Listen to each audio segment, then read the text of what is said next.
My name is Elsa Cardenas Hagan. How are you? Today, you are going to hear about literacy foundations for English learners, what you should know. I am Elsa Cardenas Hagan from the Valley Academic Language and Education Center.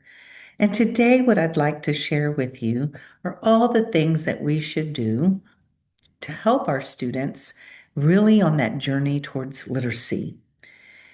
Here you can scan the QR code to access the participant handouts. I'll give you a moment to do that. So today, what I'd like to cover are each of the components of language and the components of literacy so that you can be prepared to integrate language with literacy for learning.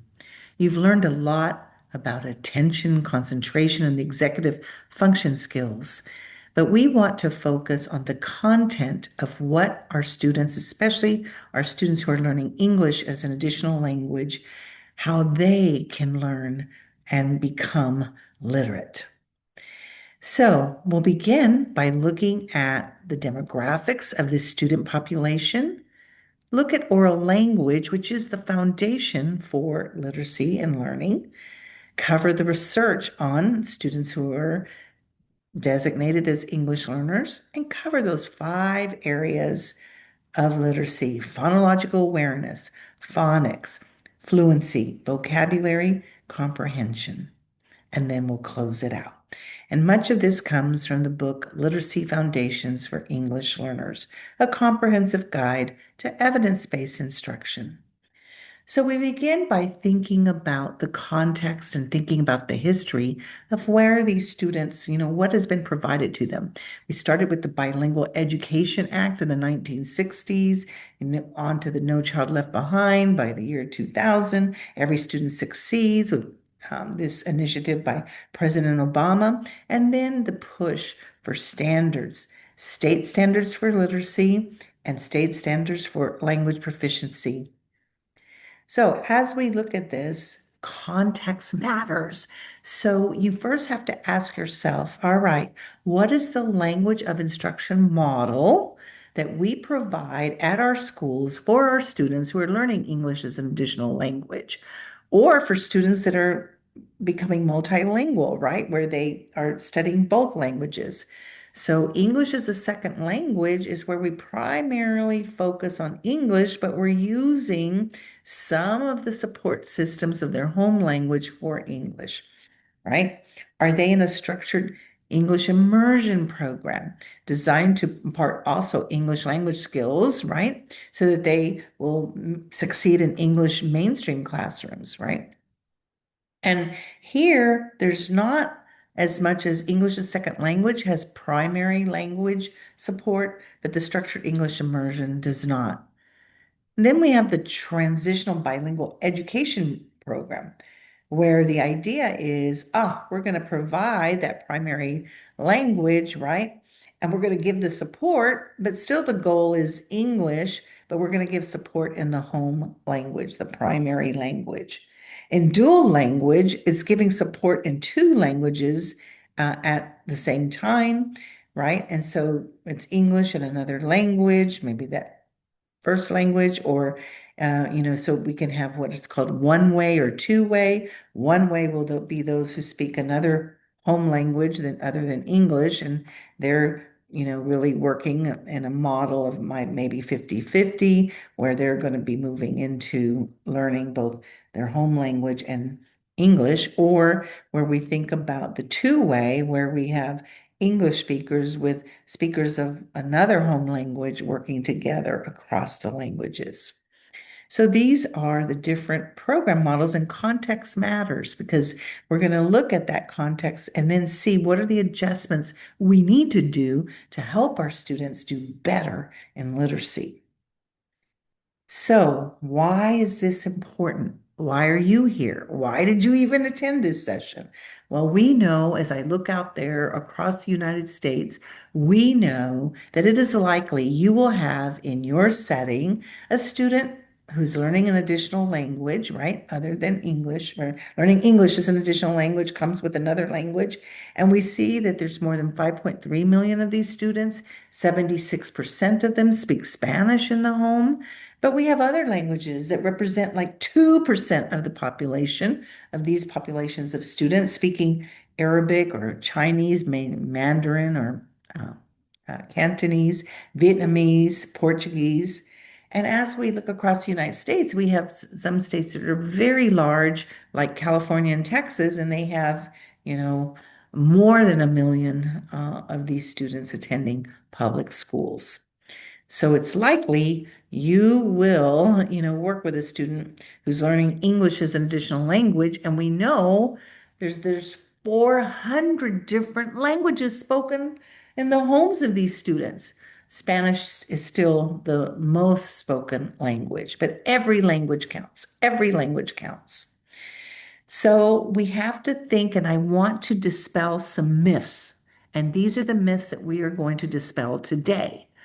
There are many out there that say, well, we don't have the science to know what to do for teaching literacy with a population of students, right, whose language is not English in the home, right, but they're learning English as an additional language.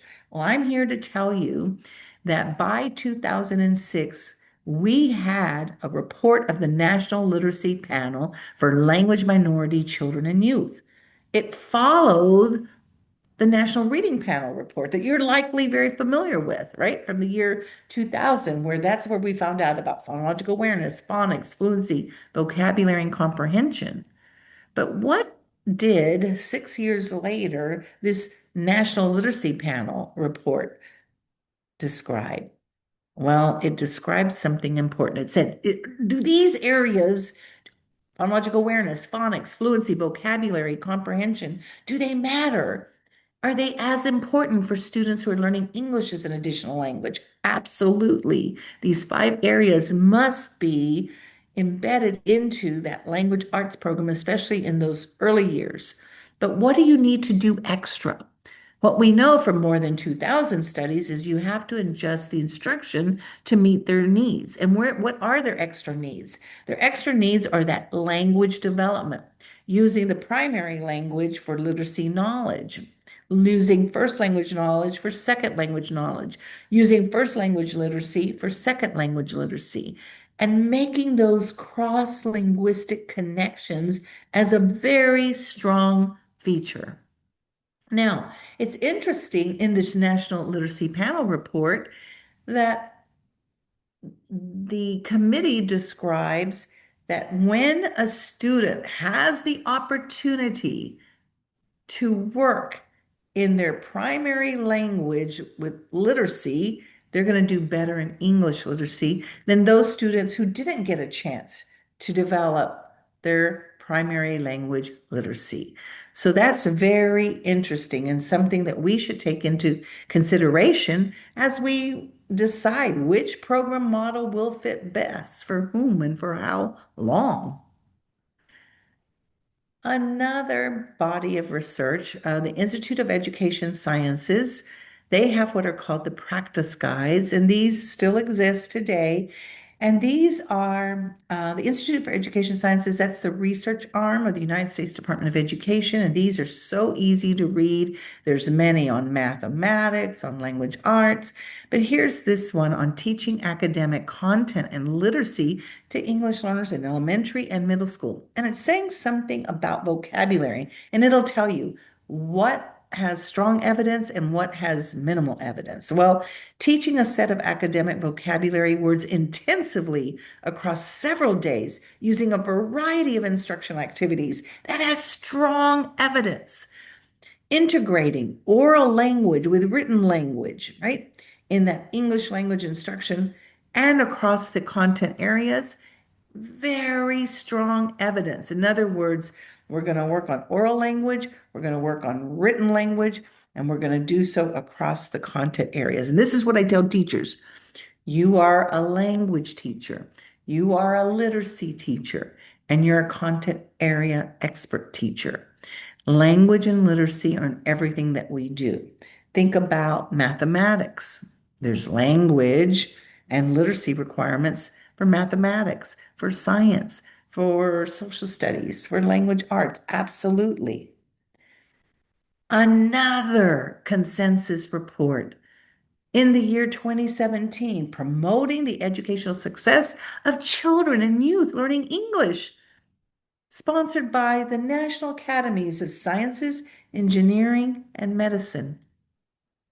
And what did it say? Yes, those areas of literacy are very important, right? That phonological awareness, calling it really more specifically phoneme awareness, that ability to really focus on phonics, reading fluency, vocabulary, reading comprehension, and they added writing. We cannot forget the highest form of language, that being written language. So the guidelines for the education of this population, this diverse population of students in kindergarten to fifth grade, is be explicit, provide that academic language during content area instruction. And our students who are learning an additional language need visuals, that visual support, and that verbal support. And what's the goal? To make that content comprehensible. And you know what works really well is for those students to have opportunities, right, to work with their peers and encourage that peer assisted learning opportunity. Then they're willing to risk take a little bit more, capitalize on the students' home language, the assets that they have, all the background knowledge that they have, and using their culture as an asset. We also now have screening tools available where we can screen for language and literacy challenges. We can monitor the progress to make sure what we're doing works. And we need these students to have that extra support in those small groups to really help them develop their language and their literacy. Another body of evidence. This was 10 years of work, right? And I had the privilege of being in one of these projects. And we have a website, MTSS, the number 4, els.org. And here you will find what we call the literacy briefs. This one is called Meeting the Needs of English Learners with and Without Disabilities. And what are some of the key recommendations there? Provide that high quality, differentiated language and literacy teaching, and know how to scaffold for the students for their linguistic needs and their academic needs, right? Bring in those culturally relevant principles and you apply that to instruction and to assessment. Now, why culturally relevant? What does that do? It engages and motivates the students, right?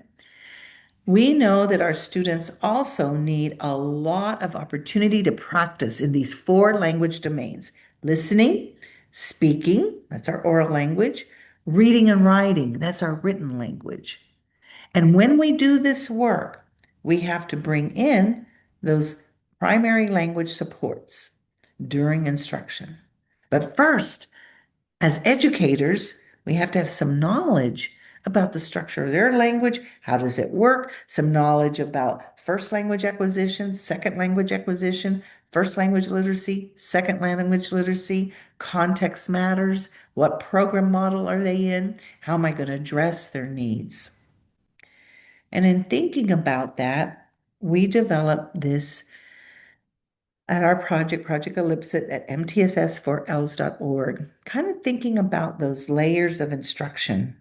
The first tier is that general education instruction. Second tier, maybe some small group, more intensive instruction. Tier 3, it could be in special education or very intense work within the general education model. But we know time on task increases and the expertise of who's delivering that tier 3 matters. But what I want you to see that is different is looking inside, you see there written in green, basic, intermediate, and advanced. What we need to be thinking about, no matter what that structure of where they're being served, we have to think about their language proficiency. Are they at the very basic level? Are they coming along at intermediate level? Or are they very advanced, right? And then you see, and no matter the tier, tier one, tier two, tier three, and then you see CLRT, the culturally and linguistically responsive teaching practices, right? So we're going to embed those across tier one, tier two, tier three, with a focus both on language and on literacy. So also at mtss4els.org, we have a literacy implementation rubric looking at this model, this MTSS model, but looking at it through the lens of students learning English as an additional language, the extra things that you have to do. All right. So here's a QR code to access those research reports. So you have homework. We need for you to read about this, read the summaries, know more about these diverse population of students that you serve. And I'll give you a moment to get out your camera and take a picture so that you can get access to the research reports through the QR code.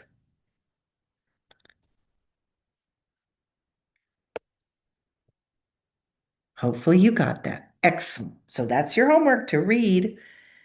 But now let's take a look. Let's take a look at language proficiency and how essential it is for literacy. Without language, there will be no literacy, right? So what we know is our students need to be proficient at listening and speaking. That's our oral language, as well as reading and writing. That's our written language. And what we see here is that it should be integrated. Now, I know you're very familiar with the simple view of reading. I often tell them what they're saying here is skilled reading involves two components. First, I got to figure out that print on the page. I need to be able to decipher it, decode it, read it. And I need to have the language skills available to me so that I can be a skilled reader. You see, if I don't have decoding skills, and let's say I'm very good at language, I still don't have skilled reading because I couldn't figure out the print on the page. Let's say I have decoding skills, but not that deep language, then I can read anything, but I do not understand. So we need both. Dr. Hollis Scarborough gave us the model of the reading rope, and she really took this to mean, those foundational skills are these instant word recognition skills. And what do you need to have that? You have to be solid in that phonological awareness, right? Those blending and segmenting of the sounds, playing with the sounds of the language. We have to know the letters and sounds to be able to decode and also to spell. And we have to have that instant word recognition. So you see there, the rope tightens because we're coming increasingly automatic. But all the while, I'm focused on expanding the student's background knowledge, right? And as we do that, we're working in the area of vocabulary. As we study a particular topic, there's words around that topic. We have to front load with those words. We have to teach them how to look as they're reading at the structure to know what to think about, right? If it's a narrative text, it follows a sequence perhaps.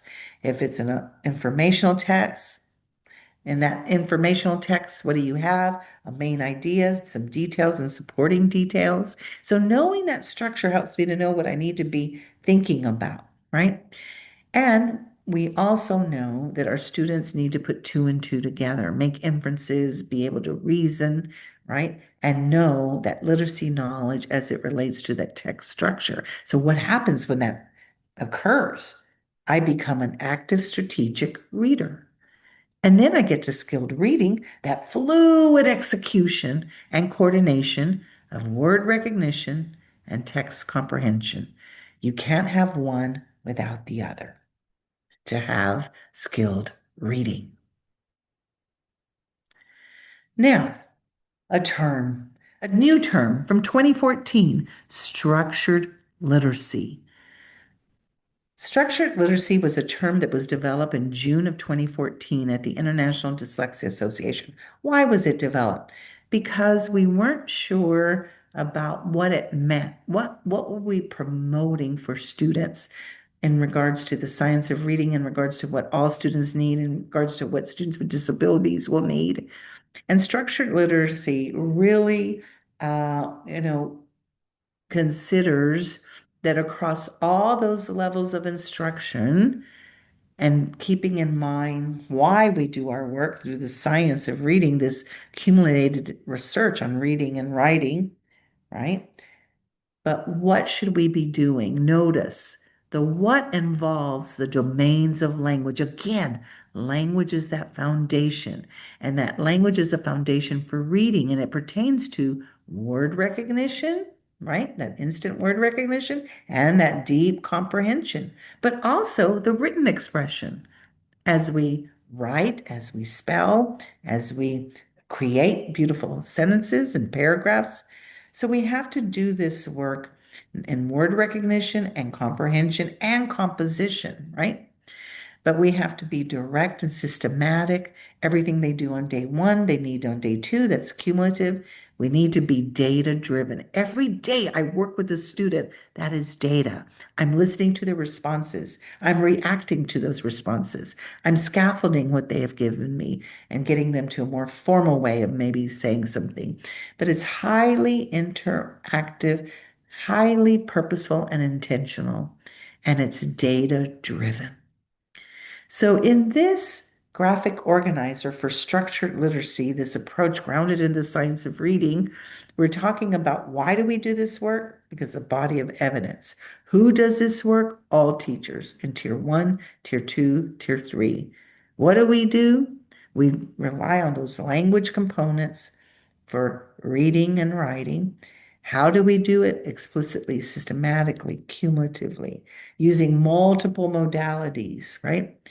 And we're data driven, but it's planned, it's purposeful instruction, right? And that what's important is we're also making decisions. So I created the term structured multiliteracy, and it is a comprehensive integrated approach to literacy instruction. And it's based upon having those multi-language foundations, right? Those are the roots that bear the fruit of multiliteracy. And those multi-language foundations get us to that deep reading and that effective written communication using those culturally and linguistically responsive practices. So let's look a little deeper, see the tree, see the components of language. The bottom, phonology, semantics, morphology, syntax, pragmatics in two or more languages. How are we going to do the tree? Let's look at how we're going to do our work. Let's look at the trunk of the tree. Direct, explicit, systematic, well-planned, and intentional, right? And we're going to make sure that we're using culturally and linguistically responsive teaching practices and those cross-language connections that we know are so very important. And what will it get us? What is the fruit? We're going to have that phonological awareness in two or more languages, that understanding of words in two or more languages, that phonics and that fluency in two or more languages, that beautiful ability to compose through that writing and through that spelling and through being active and strategic, I can get to that ultimate goal of reading comprehension and that written composition. So here I'm showing you the foundations of language, multiple languages. Those are the roots that bear the fruit for multiliteracy. So what are we talking about here? I'm talking about phonology, the sounds. I'm talking about semantics, the words. I'm talking about a great way to learn words through morphology, those small meaning units. I'm talking about how those words work and what are the relationship of those words. That's the word order or the function of the words. And pragmatics, it's all about the use of the language. So look on the left side of your screen. These are the language components. Look on the right side of the screen. Those are the reading and writing components, right? And so what I want to show you is I have to have phonology. For example, in my home language, we have 22 sounds, right? That's the Spanish language. In English, we have 44 sounds. So English is double the number of sounds. So what kind of connections are there? When I have a strong, phonological component, I'm going to do well in phonological awareness, in that letter sound knowledge, in that instant word recognition, in that building of fluency, and that written spelling. When I have beautiful words, the semantics, or using the morphology to get further and deeper into that vocabulary. Vocabulary is necessary for me to understand what the teacher's saying, for me to understand what I'm reading. And the more I understand the words, the better I'll be at the fluency and the comprehension and the writing. So I've got to have vocabulary for each of those components. Syntax matters. How words work and function matters. That contributes to our listening and reading comprehension. It contributes to reading fluency. And you've got to have syntax to have that beautiful written composition, one of the highest forms of language. But did you give me the opportunity to practice, practice, practice? I see a lot of our students getting to listen, but how about getting to read and understand, right? So as we think about pragmatics, we think about the use of the language. And the more I understand about the use of the language, the deeper I'm going to get into the context, the culture, and the audience for reading and for writing. So now let's just think about language milestones, kind of typical things. And if we have any speech pathologists out there, you know this, don't give anyone the answers. But let's just put our hands in a fist. Can you do that right now? When babies are born, they're cooing in the first months of life. At 6 months, they're babbling, ba, ba, ba, ma, ma, ma. They weren't really telling you, mama. They were discovering their lips. But now they're at 1 year of age and they already have words in their language, right? And they can use those words. Now they're two, they can put two words together. In my language, it would be más jugo. In English, that would be more juice. Excellent. You're showing me your wants and your needs by putting two words together. Then at 3, they can put 3 words together. Yo quiero jugo. I want juice, right? We're seeing that, the addition of things like pronouns there. Now they're 4 and they're speaking in 4-word sentences, right? Maybe adding some adjectives. Yo quiero jugo de manzana. I want apple juice. By the time they're in kindergarten, look at that. They're speaking in 5-word sentences, an average of 5-word sentences. Sometimes they give us more, sometimes they'll give us a little less, but the average would be 5-word sentences. Now they're in first grade, they're giving me 6-word sentences. Show me 7 fingers, 7-word sentences. Now they're 8, they're giving me 8-word sentences. And then I get so happy about that. But what we want to know of is, how does the second language come about? Here's one example. There's several theories, but one of them here by Crash and Terrell is, oh, they're learning the new language. They're taking it in, right? They're maybe responding through gestures and they're kind of reluctant to speak. Maybe sometimes they might speak, but it's all taking it in and really trying to take a risk of maybe producing. But by the time they get to the early production stage, we're so excited because now they're speaking in 1 or 2-word phrases. They're providing some short answers. They can answer some simple yes and no questions or who and what questions. So they've moved into early production.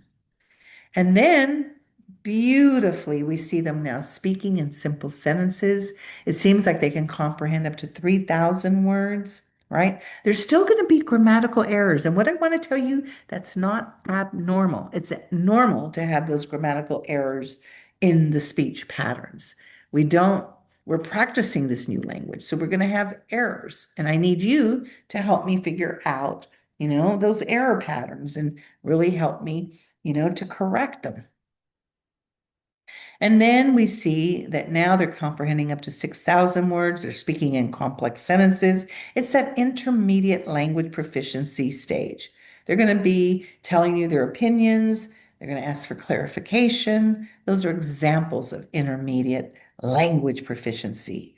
The ultimate goal is to have advanced language proficiency, where now they're understanding all those comprehensive academic words. They're participating, right, in grade level classroom activities. They're speaking and very few grammatical errors. It's appropriate grammar.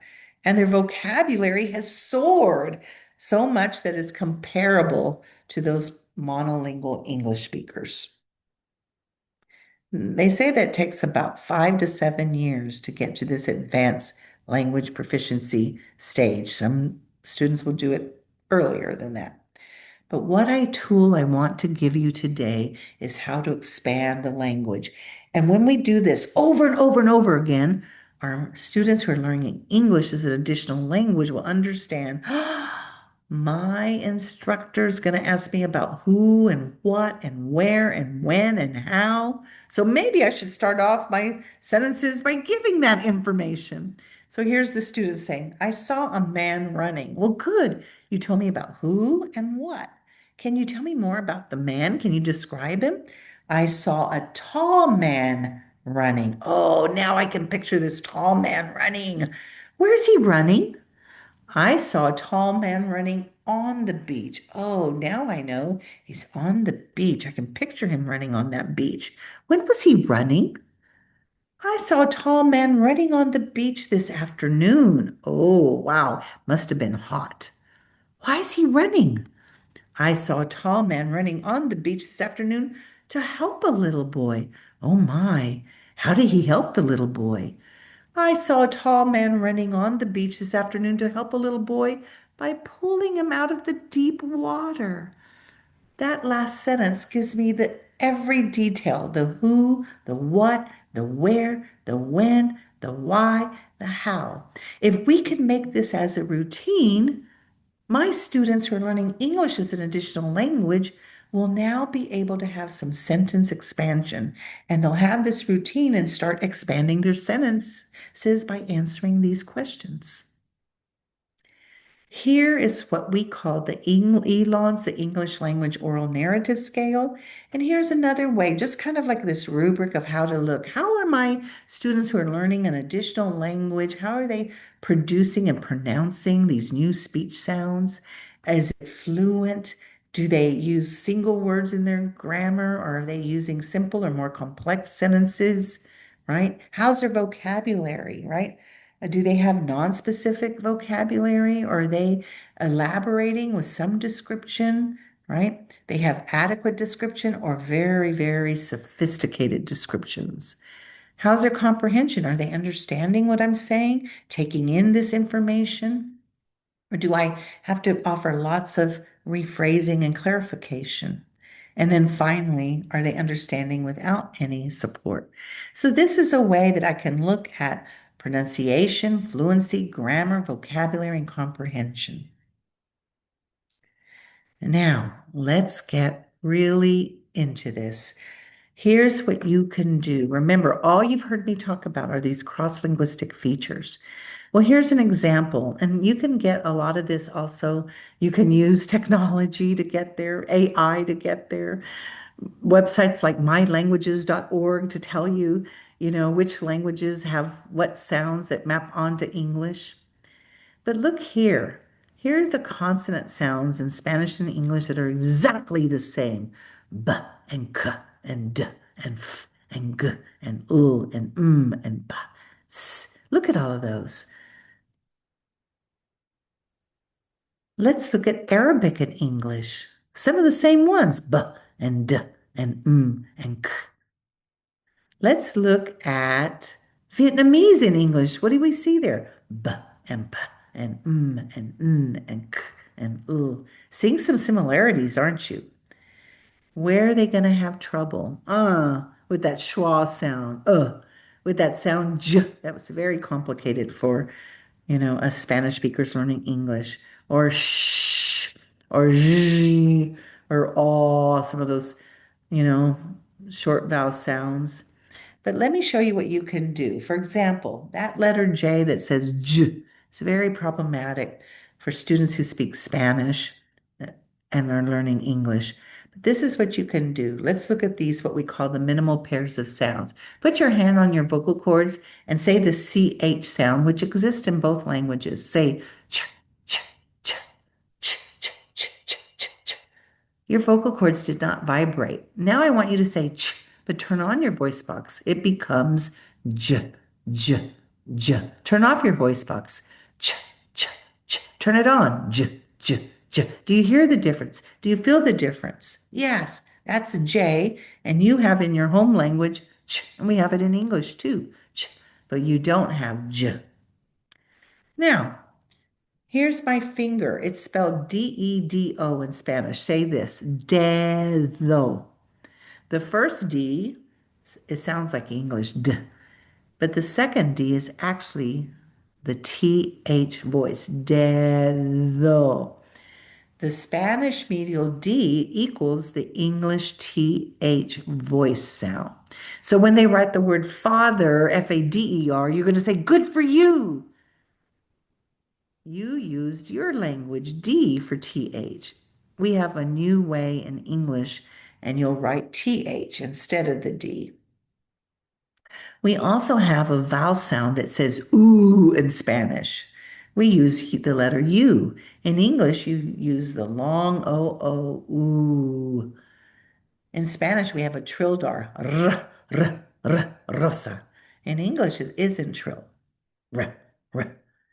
But we have a soft R in Spanish, right?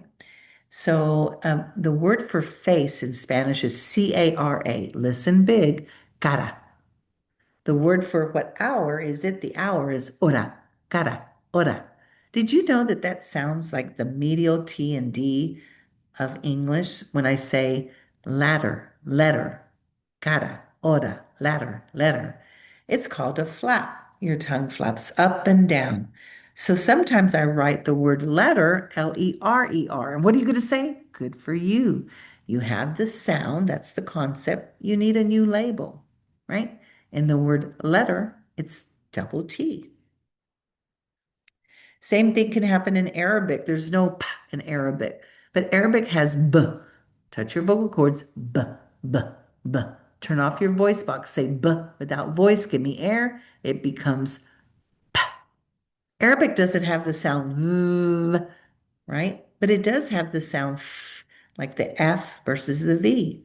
So if I have F, f, my vocal cords didn't vibrate. Say f with your vibration, v. There's no initial consonant blends. So let's teach them not to add that extra vowel, right? So instead of saying spaghetti, we'll say teeth together, spaghetti. Vietnamese has mostly one or two syllable words. The consonant clusters are challenging, and they have new sounds like ch and j. And maybe we get them through kind of an approximation between sh stretched out, making it short to ch, ch, ch, sh, or j, right? Not stretching it out and making it j, j, j. So those are getting us to, discriminate the sounds. But here's what we do know. We know when students have that strong foundation for phonological awareness skills in their home language, they're going to do better in phonological awareness in the second language, right? But let's incorporate some cross-linguistic features. We know the Spanish phonological awareness predicts Spanish reading. We know English phonological awareness can predict English reading. But now let's look across levels. Oh my goodness. If I'm really good at blending and segmenting the sounds from a word, right? Then that means if I have that in my home language of Spanish, I'll have it in English. Or if I have it in my home language of English, I'll have it in my second language of Spanish. It's bi-directional. If I'm a good Spanish reader, I'm going to be a good English reader. If I'm a good English reader, I have a chance of being a good Spanish reader. And we did it one more way. Your Spanish phonological awareness predicts the English reading, right? Your Spanish reading predicts the English phonological awareness. And really, it goes two ways. So all those connections can be made. But this is what I want you to do different. So what I want you to do different is as follows. This is focusing on the sound j. Say these words. Say the word ham, change the h to j. What's my new word? Jam. Oh, let me show you the picture of strawberry jam. What's that word in your home language? Halea. Let me use it in a sentence. I like to place the strawberry jam that's sweet on my toasted bread. Can you use the word jam in a sentence? Nice work. Say the word bet. Change b to j. What's my new word? Jet. A jet is another word for airplane. It's a way to transport in the sky. So there's a picture of a jet. That's my visual. Do you have this word in your language? What is it? Avión. Let me use this word jet in a sentence. I will fly in a jet tomorrow morning. Can you turn to your partner and tell your partner a sentence with the word jet? And so on. Say the word pig, change the but to j. I didn't know that I have jig for fishing. That would have been a new word actually for me in this new English language. Say the word hog, change to j. What's my new word? Jog. That means running at a slow and steady pace. What is that word in your language? Can we use the word jog in a sentence? Turn and tell your partner. So what did I do different? This is what I want you to do different. I used a targeted sound for this phonological awareness activity. I brought in the visual supports, right? I gave a friendly definition of the word. I had them make a connection to their home, to their self, and then I had them use it in a complete sentence. So it wasn't just my typical phonological awareness routine. I was focused on that sound, focused on visual and verbal supports, giving those friendly definitions, having them make a connection to their home language, and using it in a complete sentence. That's what I ask that you do differently. And then when we have phonics, remember, I'm going to tie my phonological awareness skills to my phonics skills. So we were practicing that j. Say jam, say jog, say jet. What was the same sound that we heard at the beginning? J. Very good. Let me write the words for you to see. Jam, Jog, Jet. What's at the beginning? It's the letter J. It says J. J. Let me give you a keyword to unlock the sound. Jaguar. Can you repeat it? Jaguar. Do you recognize this letter sound in your language? Do you have it in your language? What's the name of it? Jota. What's the sound? Ah, do you have this word? What is it in your language? Jaguar. Oh, so you have the letter, you have a key word, but it makes a different sound. It makes the sound. All right, so they're telling me about it. Let's use the word jaguar in a sentence. The jaguar runs very fast. Say the letter name, J. Say the keyword, jaguar. Say the sound, J. Now we're going to have you write the letter. We're going to have you read words with this letter, read sentences, and we're going to really practice it together. Now, what I want to tell you that English learners don't get is understanding that there's 6 syllable types in the English language. So here they are, a closed syllable. Why is it closed? Because it has a consonant after it, and consonants close the mouth. And what you're going to notice here is I have these same patterns in my home language of Spanish, but I never worry about them because the vowels never change in Spanish. But in English, by learning the syllable types, you've just taught me the why behind the pronunciation of the vowels, and I don't have to memorize them anymore. So when I have a vowel followed by a consonant, it's going to be a, e, a. When the syllable ends in a vowel, it's going to be a, e, I, o, u, the long vowel sound. Now, teachers in first grade teach vowel consonant E. Oh, it's so hard for me to know that final E is not going to have any sound. In my language, it's dame, which means give it to me, but in English, it's dame, right? And then I have vowel pairs, 2 vowels together, like in pie. That's a dessert. In Spanish, it's pie, the foot. Even though they look different, they look the same, they have different meanings and pronunciations. In Spanish, mar is the ocean. In English, it's mar, the vowel R. Then we have these endings like bull and tull, like in the word cable. We have cable. So these syllable types exist in these two languages. I don't have to really learn the syllable types in Spanish because the vowels never change, but I have to learn them in English. And you need to teach them to me. So now let's make a connection to reading.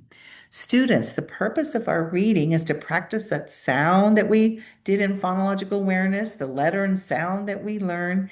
And you learned about closed syllable, where we have a vowel followed by a consonant. What's going to happen to our vowel sound? Is it short or long? Short. Get ready and read. First row, jam, jet, jig, jab, jam.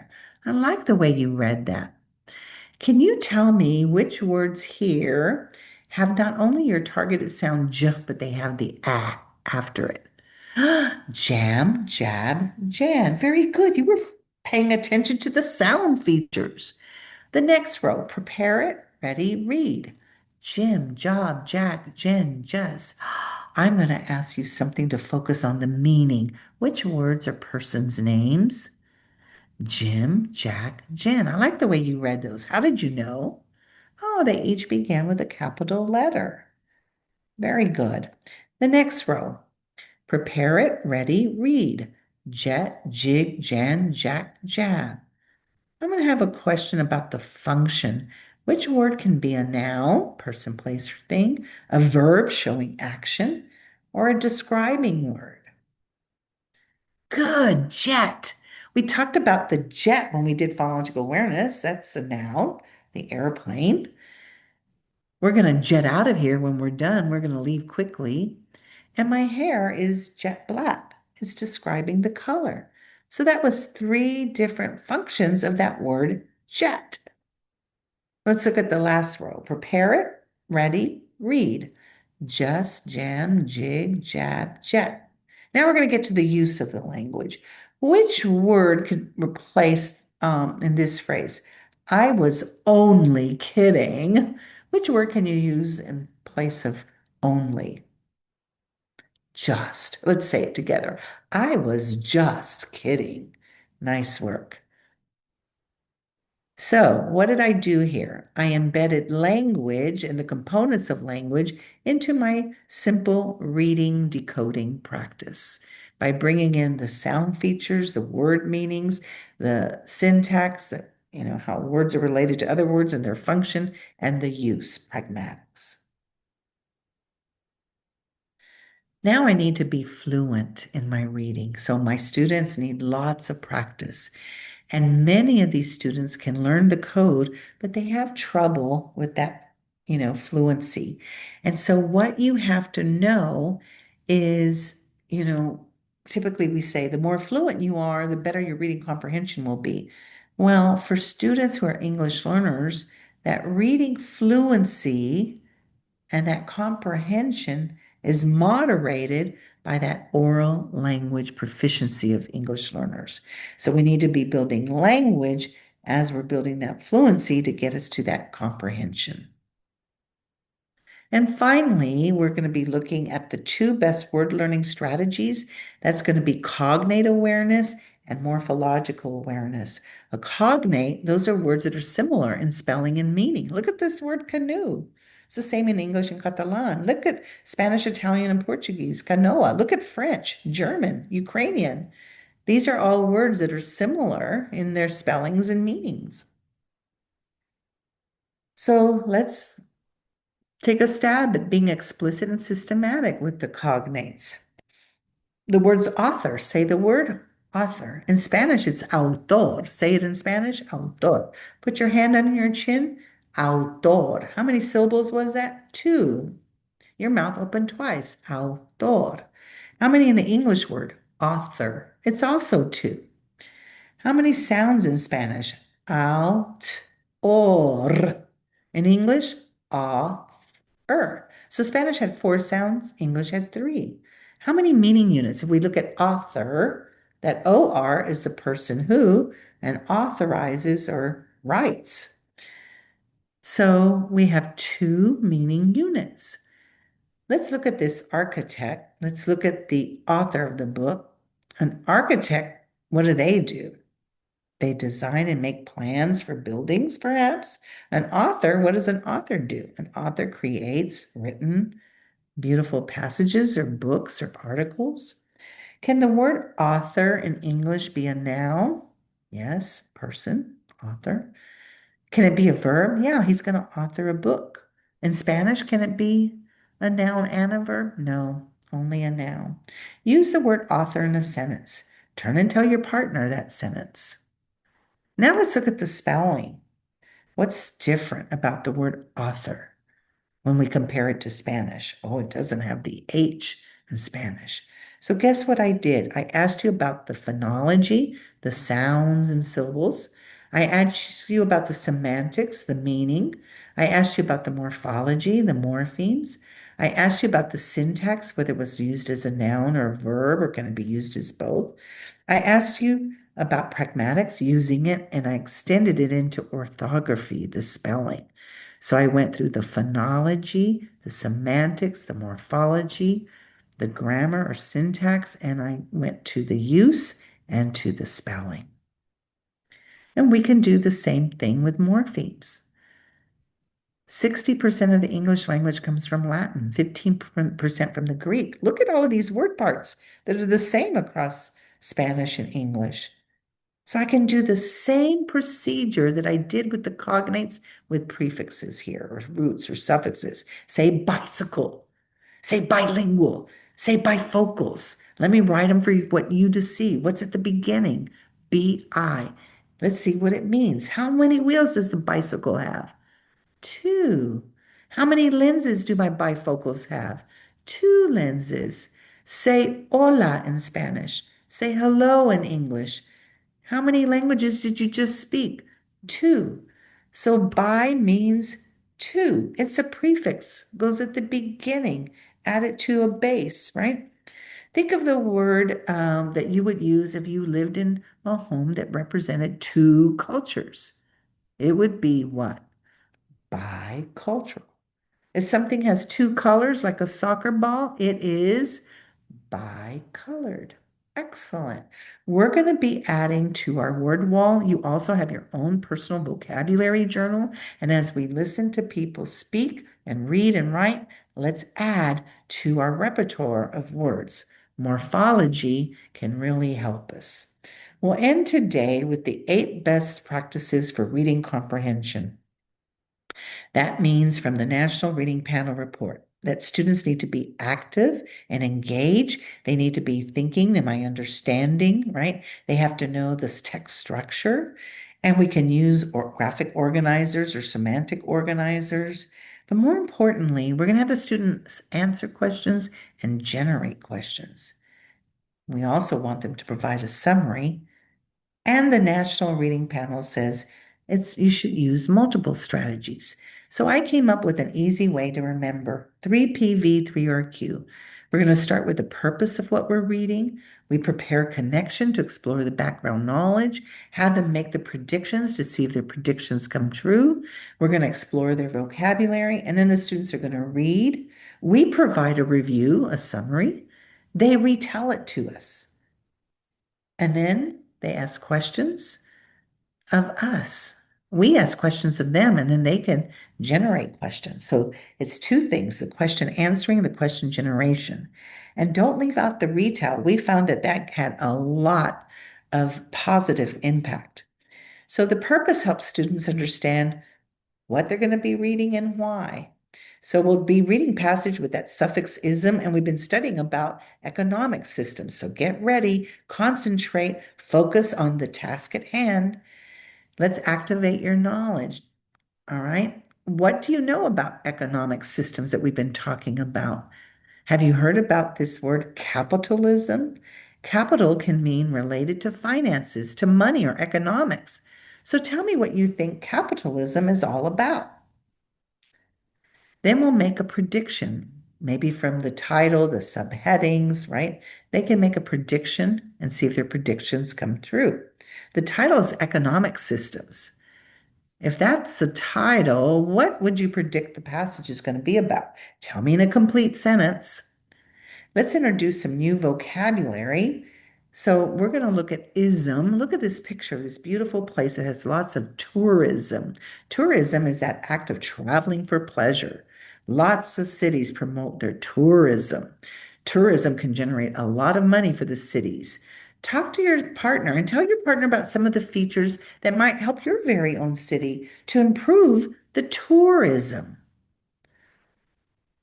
So let's look at words that have ism, meaning the system or act of, like racism, capitalism, tourism, socialism, communism. Let's write a sentence with capitalism. Rosa believes in capitalism. Now we're going to read the passage and help you to become an active strategic reader. This is going to be a text that has information. You'll see the bolded words, capitalism, socialism, communism. So there's several types of economic systems. One is capitalism, where the country's trade and industry are controlled by private ownership, not the government. The goal is for the businesses to make a profit, make money.